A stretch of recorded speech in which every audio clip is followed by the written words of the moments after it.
નમસ્કાર દર્શક મિત્રો, હું છું જીતેશ આહિર અને આપ સૌનું ફરી એક વખત સ્વાગત છે આહિરની અદાલતમાં. ગયા એપિસોડમાં આપણે જોયું કે ચાર્ટર્ડ એકાઉન્ટન્ટ બનવા માટેની શું પ્રક્રિયા હોય છે અને બન્યા પછીના શું નફા નુકસાન છે. હવે આપણા આહિર સમાજનો બીજો એક એવો વ્યવસાય કે જેનામાં આપણે પરંપરાગત છીએ અને આપણો પારંપરિક વ્યવસાય છે એ છે ખેતીનો વ્યવસાય. અને ખેતીના વ્યવસાયમાં એક ખેડૂત સિવાય પણ ઘણા બધા સ્કોપ રહેલા છે.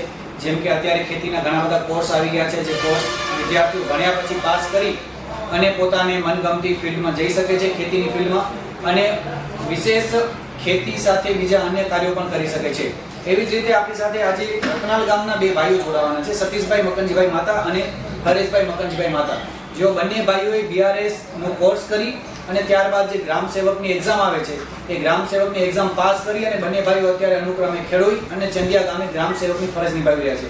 તો એ બંને ભાઈઓ પાસેથી આપણે એમના અનુભવો જાણીશું અને BRS સિવાય પણ કયા કયા કોર્સ અત્યારે ખેતીવાડી માટે ઉપલબ્ધ છે અને જે આહિર સમાજના વિદ્યાર્થીઓ 10મું અને 12મું પાસ કરી ચૂક્યા છે એ લોકો જો આગળ વધી અને એ કોર્સમાં જવા ઈચ્છતા હોય તો એમના માટેની પ્રક્રિયા શું છે એ બંને ભાઈઓ પાસેથી આપણે જાણીશું. Thank you. અત્યારે સતીશભાઈ મકનજીભાઈ માતા જોડાયા છે, રત્નાલ ગામના રહેવાસી છે અને એમનો વિશેષ પરિચય આપું તો તેઓ ગ્રામ સેવક, બિન હથિયારધારી ASI અને પોલીસ કોન્સ્ટેબલની પરીક્ષાઓ પાસ કરી ચૂક્યા છે અને આ 3 પરીક્ષાઓ પાસ કર્યા બાદ તેમને ગ્રામ સેવક પર પોતાની પસંદગી મેળવી છે.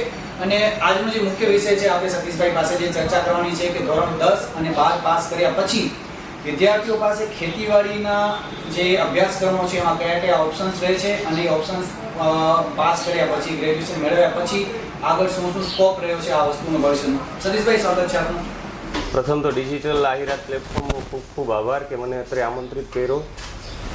મારું નામ સતીશ માતા છે, હું રતનાલનો રહેવાસી છું અને BRS કરીને હાલ ખેડોઈ ગ્રામ સેવક તરીકે ફરજ બજાવું છું. તો સૌથી પહેલા હું તમને એ પૂછવા માંગીશ કે તમારું એજ્યુકેશનલ બેકગ્રાઉન્ડ શું છે, ક્યાં ક્યાં તમે અભ્યાસ કર્યો, પ્રાથમિક શાળાથી કરીને 12મા ધોરણ સુધીનો અને પછી કોલેજ અભ્યાસની વાત કરીએ. આમ પહેલા ધોરણથી કરીને 10મા ધોરણ સુધી રતનાલ ગામની અંદર જ અભ્યાસ કરેલો છે. ત્યારબાદ 11-12 કોમર્સ જે વેરાવળ તાલુકાના સુપાસી ગામની અંદર અર્જુન વિદ્યાલય આવેલી છે તેમાં.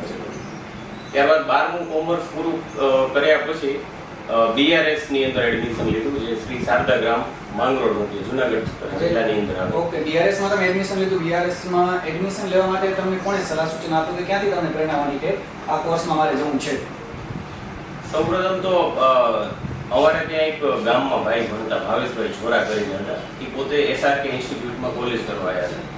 ત્યારબાદ એમની સાથે મુલાકાત થઈ અને મારું 12મું ધોરણ પૂરું થયું તો એમને મને સલાહ આપી કે BRS એક કોર્સ છે ને એમાં સારી આગળ જતા ઓપોર્ચ્યુનિટી છે. અને જે દર્શક મિત્રો કે વિદ્યાર્થીઓ જોઈ રહ્યા છે, BRS એટલે બેચલર ઓફ રૂરલ સ્ટડીઝ, જે ગ્રામીણ વિષયો છે એમના ઉપર અભ્યાસ કરવાનો એક કોર્સ છે અને આ કોર્સ પછી મુખ્યત્વે ખેતીવાડીના વિષયો ખુલતા હોય છે, જેની આપણે વિસ્તૃત માહિતી આપણે સતીશભાઈ પાસેથી લઈશું કે આપણે તમે કર્યું BRS શોધ્યું લીધું. મેં શારદા ગ્રામ માંગરોળ ખાતે BRS કરેલું છે, જે જુનાગઢ જિલ્લાની અંદર આવેલું છે.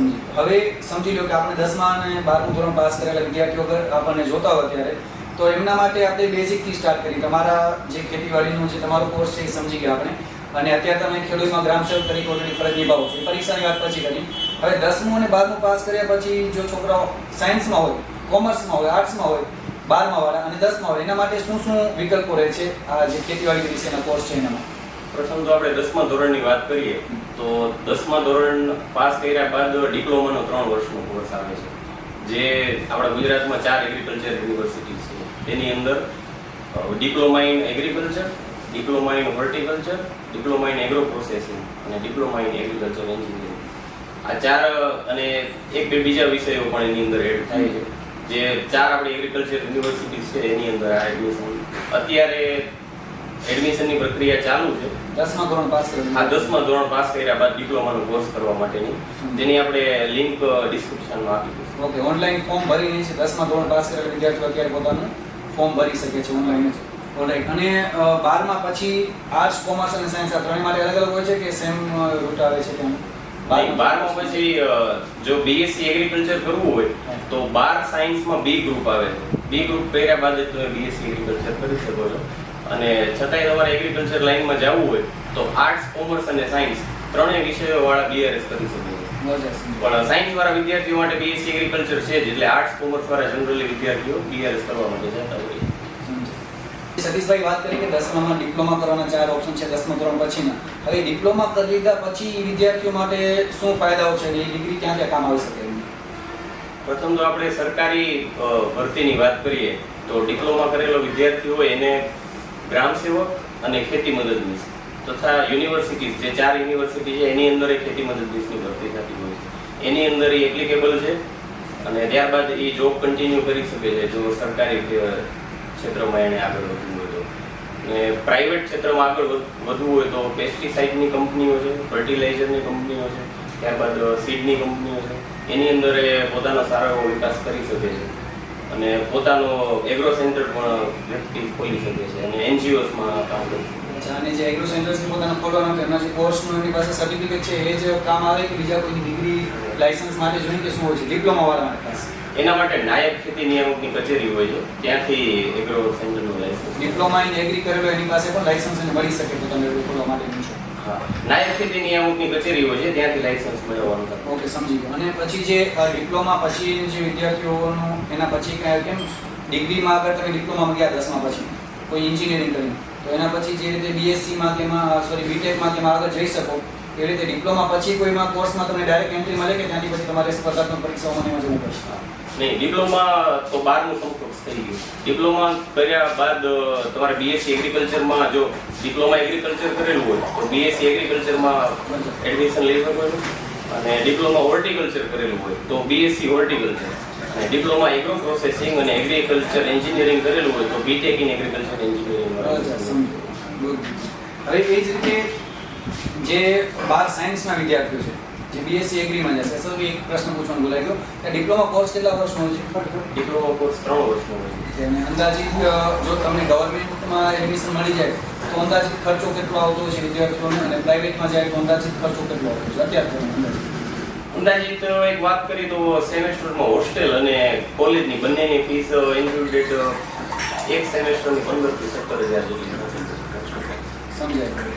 જે વિદ્યાર્થીઓને ખેતી વિષયોમાં રસ હોય, ખેતીવાડી લાઈનમાં આગળ વધવું હોય એના માટે જો 10મા ધોરણ પછી જ તમારે ડિપ્લોમા કરવું હોય તો ડિપ્લોમાના તમારી પાસે 4 ઓપ્શન્સ અવેલેબલ છે જે 4ની માહિતી આપણને સતીશભાઈ આપી. અને ત્યાં જે ફોર્મ ભરવા અત્યારે 10માનું પરિણામ આવી ગયું છે જે વિદ્યાર્થીઓ આ દિશામાં જવા ઈચ્છતા હોય તો ફોર્મ ભરવા માટેની લિંક તમને ડિસ્ક્રિપ્શનમાં મળી જશે, ત્યાંથી તમે સીધા વેબસાઇટ પર જઈ અને ફોર્મ પણ ભરી શકો છો. હવે આપણે આગળ વાત કરીએ બીએસસી વાળા વિદ્યાર્થીઓ માટેની. 12 સાયન્સ પાસ કરેલા છે જે લોકો, બીઆરએસ નો વિષય આખો અલગ છે જેના માટે આપણે હરેશભાઈ પાસેથી માહિતી લઈશું. બીએસસી માં શું સ્કોપ છે અને શું શું વિષયો આવે? બીએસસી એગ્રીકલ્ચર સૌપ્રથમ તો જે 12 પાસ વિદ્યાર્થીઓ છે સાયન્સની અંદર બી ગ્રુપ રાખેલું છે. એ ગ્રુપ વાળા વિદ્યાર્થીઓ બીએસસી એગ્રી કરી શકે નહીં? એ ગ્રુપ વાળા વિદ્યાર્થીઓ એગ્રીકલ્ચર માટે સ્કોપ છે પરંતુ બીટેક એગ્રીકલ્ચર અને એન્જિનિયરિંગ કરે. ઓકે, સમજાય. જ્યારે બીએસસી એગ્રીકલ્ચર અને બીએસસી હોર્ટિકલ્ચર આ બે વિષયોમાં આગળ વધવું હોય તો 12મા ધોરણની અંદર ગ્રુપ બી ફરજિયાત જોઈએ અને ગુજકેટની એક્ઝામ પાસ કરેલી હોવી જોઈએ.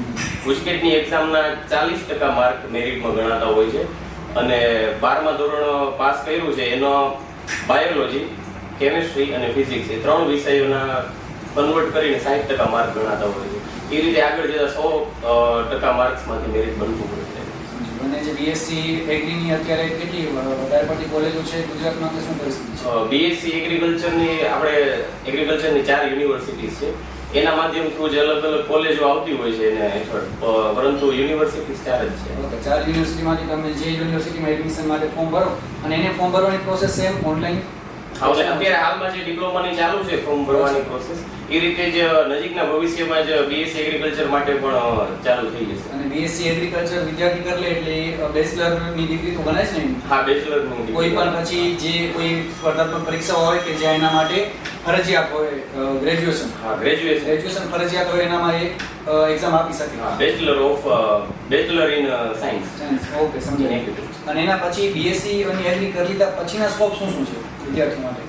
બીએસસી એગ્રીકલ્ચર ની વાત કરું તો બીએસસી એગ્રીકલ્ચર વાળો વિદ્યાર્થી સૌપ્રથમ તો ગ્રામ સેવક બની શકે છે, ત્યારબાદ એગ્રીકલ્ચર ઓફિસર અને બીએસસી એગ્રી કર્યા બાદ એમએસસી એગ્રી આવતું હોય છે.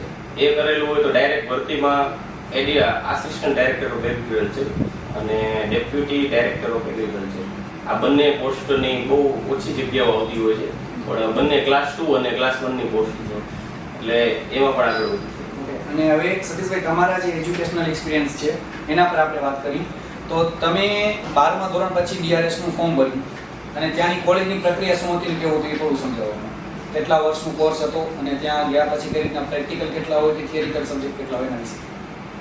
જે તે વખતે મેં એડમિશન લીધું ત્યારે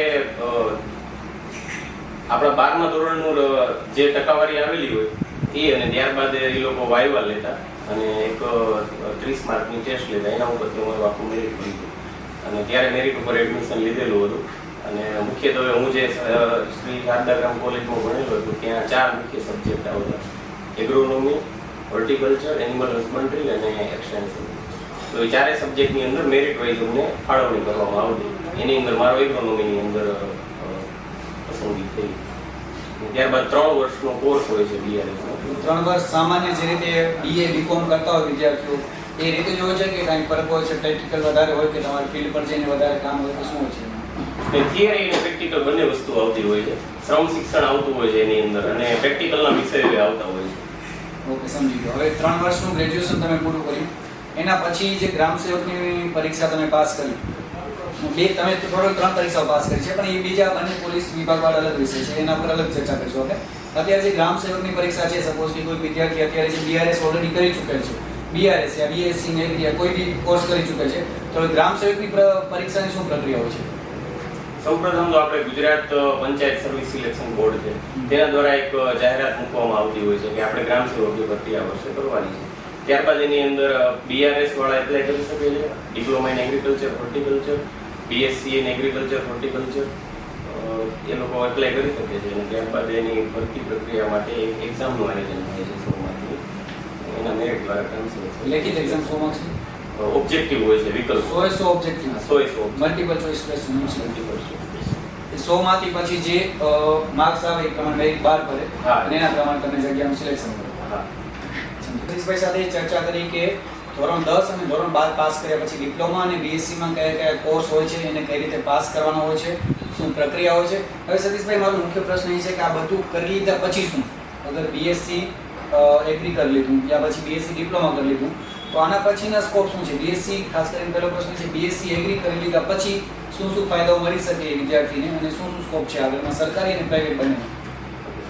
BSc કર્યા બાદ પ્રથમ તો આપણે સરકારીની વાત કરીએ તો આ વર્ષથી 2022 થી ગ્રામ સેવક માટે એપ્લિકેબલ છે. ત્યારબાદ એગ્રીકલ્ચર ઓફિસર જે GPSC એક્ઝામ છે એના માટે એપ્લિકેબલ છે. BSc એગ્રી કરી ત્યારબાદ MSc એગ્રીકલ્ચર કરો તો તમે તો આસિસ્ટન્ટ ડાયરેક્ટર ઓફ એગ્રીકલ્ચર અને deputy director of agriculture promotion class 2 અને ક્લાસ 1 ની પોસ્ટ સરકારી નોકરી માટે. અને આપણે ગુજરાત રાજ્ય બીજ નિગમ લિમિટેડ એની અંદર સીડ ઓફિસર તરીકેની પોસ્ટ આવતી હોય. ત્યારબાદ આપણે સરકારના સાહસ છે, દાખલા તરીકે ઇફકો છે, GLFC છે, GSFC છે, એની અંદર સર્વિસ બનાવી શકે. અને પ્રાઇવેટમાં એમને કાંઈ શું શું સ્કોપ છે? BSc એગ્રી કે જે કોઈ બી ફિલ્ડ હોય એગ્રીકલ્ચરને લગતું એના માટે પ્રાઇવેટમાં શું શું સ્કોપ છે? પ્રાઇવેટની અંદર પ્રથમ તો MNC કંપનીઓ છે, પેસ્ટિસાઇડ્સ બનાવે છે, ત્યારબાદ ફર્ટિલાઇઝર્સની કંપનીઓ છે અને સીડની ઘણી કંપનીઓ છે. એની અંદર રિસર્ચ એન્ડ ડેવલપમેન્ટ અને ખૂબ સારી એવી પોસ્ટમાં પોતાના ટેલેન્ટના આધારે જઈ શકે. અને જે લોકોએ ડિપ્લોમા કર્યું હોય એગ્રીકલ્ચર ડિપાર્ટમેન્ટ એના માટે શું શું સ્કોપ? ડિપ્લોમામાં આપણે સરકારી ક્ષેત્રની વાત કરીએ તો ગ્રામ સેવક અને ખેતી મદદનીશ. જ્યારે યુનિવર્સિટીઝ ની અંદર ખેતી મદદનીશની પણ ભરતી થતી હોય એની અંદર ઓનલી ડિપ્લોમા વાળા વિદ્યાર્થીઓ જઈ શકે. અચ્છા. અને આ બધું કરી લીધા પછી એ ખેતીવાડીની કોઈ ડિગ્રી મેળવી અને એના પછી એમને અગર સરકારી કે પ્રાઇવેટ નોકરી નથી કરવી તો પોતાની રીતે ખેતી કરવામાં આ ડિગ્રીઓથી કેટલો ફાયદો થઈ શકે? ઘણો ફાયદો થઈ શકે. પ્રથમ તો કદાચ તમને સરકારી નોકરી નથી મળતી અથવા તો પ્રાઇવેટ નોકરીમાં કોઈ પરેશાનીઓ આવે છે તો પોતાનો એગ્રો સેન્ટર ખોલી શકો છો. ત્યારબાદ પોતાની વાડીની અંદર થિયરી તો એ લોકો ખૂબ ઊંડાણપૂર્વક ભણેલી હોય જ છે અને પ્રેક્ટિકલ નોલેજ એમના વાલીઓને હોય છે. તો એ બંનેનું મિશ્રણ કરી અને સારી એવી ખેતીમાં પેદાશ લઈ શકો છો. થેન્ક યુ, ખૂબ ખૂબ આભાર સતીશભાઈ તમારો. આ હતા આપણી સાથે સતીશભાઈ કે જેઓ 3 પરીક્ષાઓ સરકારી ભરતીની 3 પરીક્ષાઓ પાસ કરી ચૂક્યા છે.